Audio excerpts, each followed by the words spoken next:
This week's artifact is Arrival, starring 38-time Oscar nominee and 0-time Oscar winner Amy Adams. Long may she reign. The film begins with an adult female taking care of her young daughter as she dies of one of Earth's many popular diseases. This adult is Louise, a linguistics professor at Human University. She's got a lot of papers to grade, but if a bunch of military guys show up and ask for her help, sure, yeah, the TA can just take care of it.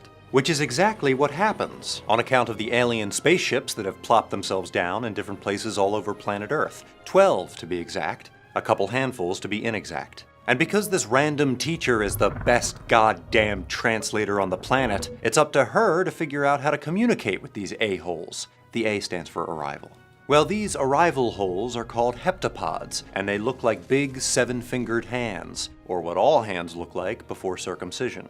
Louise quickly uses her translator powers to deduce that the heptapod language isn't spoken, it's written in circular air tattoos. Duh.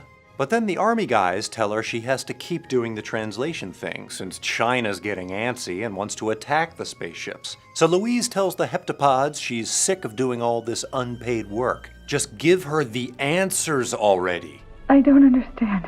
They tell her she's no fun, but okay. The daughter stuff is from the future, which is crazy because it means Louise isn't going to age for at least another 10 or 12 years. Turns out the Heptabuddies are here to give humans their language, which has the power to alter time in some magical way that you'll just have to go along with. This gift is sort of a you scratch our giant hand, we'll scratch yours type thing, since in 3,000 years they're gonna need Earth's help moving to a new apartment. Louise gets a vision of herself at some kind of bar mitzvah, where the Chinese general is thanking her for stopping his attack on the spaceship. So she dusts off her old routine of just having someone else give her all the answers, and he tells her his phone number and exactly what to say.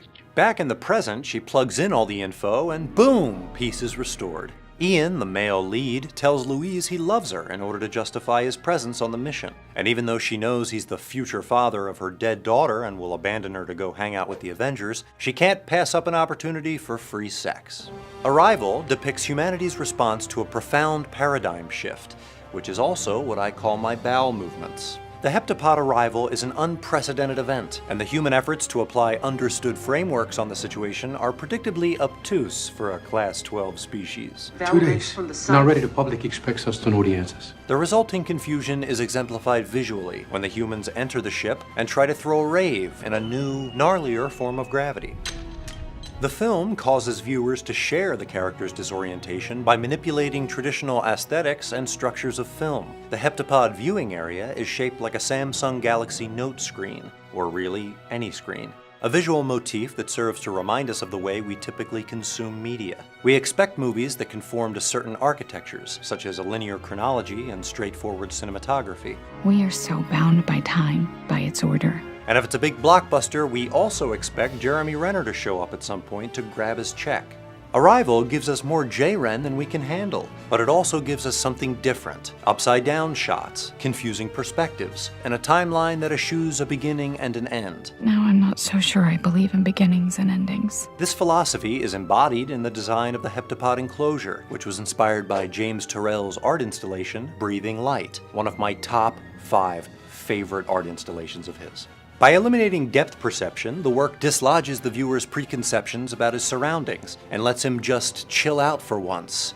Karen?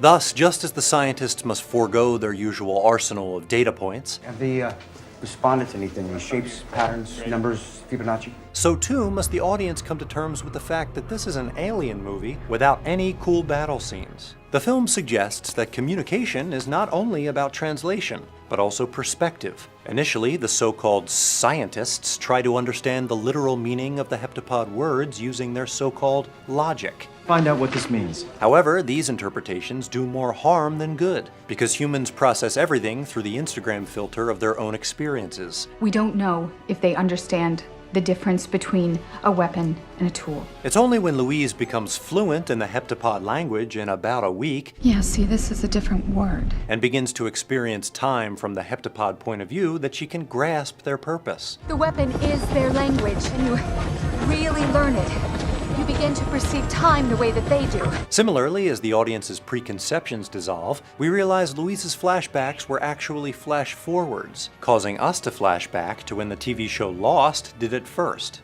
We have to go back, Kate. The circular heptapod language reflects their view of time, without a beginning or an end, just 100% all-natural grade A middle. Likewise, Louise names her daughter Hannah, which is a palindrome. It can be read in either direction, from end to beginning, or future to present, just like this video, which can be watched forward, or rewound and watched forward again. For Earthling Cinema, I'm garyx wormuloid. Goodbye in Chinese. Hey everyone, garyx wormuloid's intern Jared once again. If you haven't already, check out our Patreon page and help support Wisecrack to keep doing what we do. Patrons get access to exclusive content and more, and help us reaching our next milestone will allow us to cover more classics and highly requested artifacts like Apocalypse Now, Nightcrawler, Raging Bull, Chinatown, and Network. And it's time for a vote. If you want to see Garyx break down Get Out, have a sip of this tea. Or if you'd rather see Garyx dive into Logan, give Logan's beard a little tickle. Either choice will take you to our channel page where you can check out even more Wisecrack content. In the meantime, I've got to go file Mr. Wormuloid's space taxes. The Galactic Revenue Service is a bitch. Peace, guys.